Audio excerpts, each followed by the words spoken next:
Bien, mesdames, messieurs, j'ai à la fois la lourde tâche et l'honneur de conclure ce premier colloque sur l'hydroélectricité organisé par le Syndicat des énergies renouvelables en collaboration avec France Hydroélectricité et l'Union française de l'électricité. Alors vous l'aurez noté, ma voix est un peu faible, j'espère qu'elle va tenir jusqu'à la fin de mon intervention.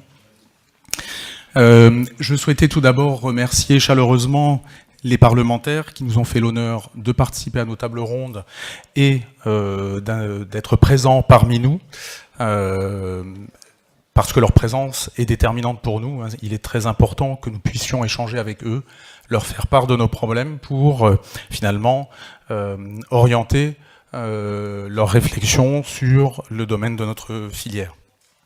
Je tiens évidemment à remercier tous les intervenants de ces tables rondes, sans qui rien n'eût été possible, pour la qualité de leurs interventions et leur contribution au débat. Et puis, je vous remercie évidemment toutes et tous qui êtes venus nous apporter votre soutien.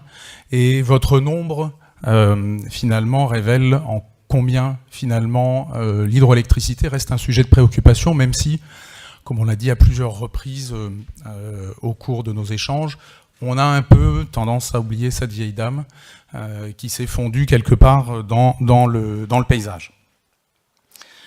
Nous avons eu, je trouve, des échanges de très haute tenue, avec quelque chose que j'apprécie beaucoup, c'est-à-dire de la contradiction, des débats.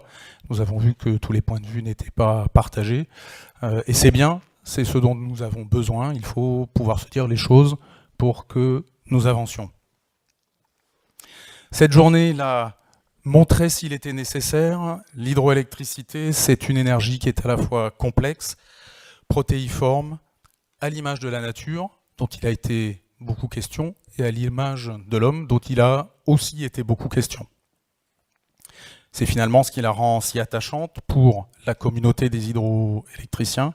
Et vous avez vu au travers des échanges que quand on parle de communauté des hydroélectriciens, ce n'est pas un vain mot, mais aussi des riverains de nos installations et des élus des territoires qui l'accueillent, tous en ont témoigné aujourd'hui.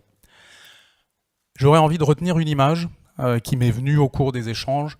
Finalement, l'hydroélectricité, nous pourrions dire que c'est la meilleure amie de l'homme. La meilleure amie de l'homme parce que finalement, elle a accompagné les mutations de nos sociétés modernes dans leur développement, en sachant se réinventer en permanence. En se réinventant dans les territoires où elle est implantée, puisqu'elle est passée d'une logique d'industrialisation des vallées à une logique de gestion du multi-usage. Et tous les échanges ont montré combien ce multi-usage aujourd'hui était déterminant dans les territoires. Elle s'est réinventée au sein, dans ce rapport à l'environnement, qui a profondément changé depuis ses origines pour répondre aux attentes de nos concitoyens.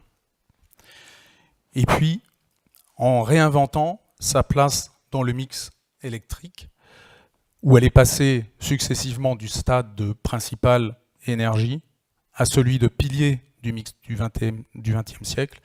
Et aujourd'hui, elle se prépare à être le socle de la transition énergétique grâce à sa commandabilité, à sa flexibilité, à sa capacité de stockage.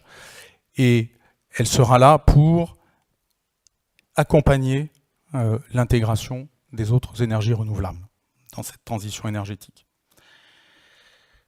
Nous l'avons vu, dans un monde en profonde évolution, l'hydroélectricité peut encore s'adapter, se moderniser, se développer.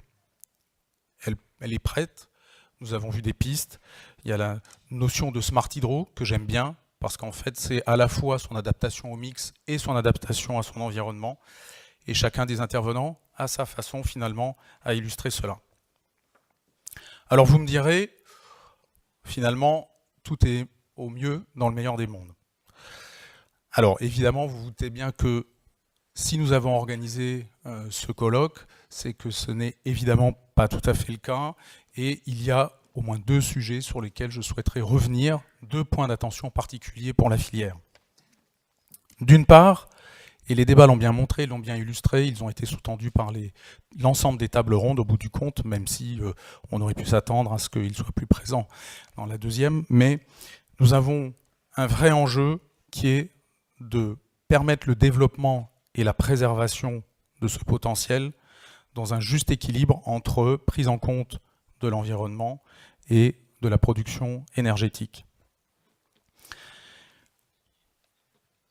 Nous avons vu qu'il y avait il y a de vrais enjeux dans ce domaine, que finalement les points de vue ne sont pas nécessairement convergents. Nous avons vu aussi que les producteurs sont tout à fait ouverts, et cela a été dit, je crois, par un non-producteur, c'est maintenant dans leur gène que de prendre en compte l'environnement. Par contre, et nous avons besoin que les démarches dont M. Miqueux, Mme Saillant se sont fait l'écho ce matin et qui s'organisent au niveau national, et qui sont importantes, qui sont déterminantes, parce que finalement, quelque part, c'est le parapluie de la gouvernance que nous attendons, mais nous avons besoin, et c'est le point qu'a levé M. Miqueux, qu'elles descendent véritablement jusque sur le terrain, parce que le sentiment des professionnels de la filière, c'est effectivement que de temps en temps, sur le terrain, ça n'est pas si simple, qu'il reste des positions dogmatiques, chacun doit balayer devant sa porte, bien entendu, qui font que les échanges ne sont pas évidents et que les résultats ne sont pas garantis. Ça tient aux échanges entre les acteurs, cela tient aussi, et je pense que le message est important, à la diversité de l'État au niveau local, qui se répartit entre l'AFB, les DDT, les DREAL. Donc l'État est multiple et la gouvernance au niveau local apparaît comme tout sauf évidente. Le deuxième point sur lequel je voulais insister, nous l'avons abordé lors de la dernière table ronde, c'est évidemment que nous avons besoin d'une volonté politique forte qui soit affirmée dans la PPE et accompagnée des moyens réglementaires et économiques pour maintenir et développer ce formidable potentiel.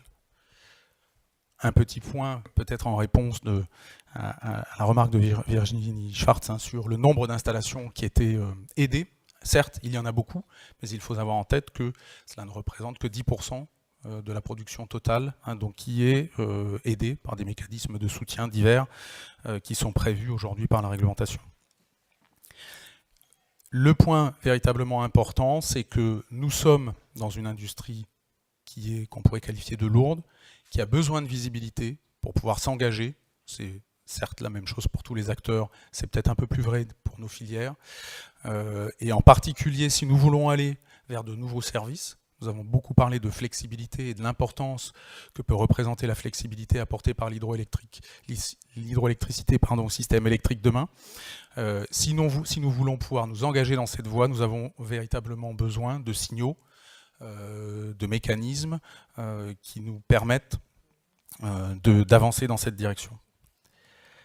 Voilà. Et avant de nous quitter, je tiens évidemment à remercier tous les sponsors du CER, que sont la Compagnie nationale du Rhône, le groupe Engie et le groupe EDF, qui ont permis la mise sur pied de cet événement et qui portent ainsi la voix du syndicat des énergies renouvelables sur la filière hydroélectrique. Mesdames, Messieurs, je vous souhaite une bonne fin de journée. Merci.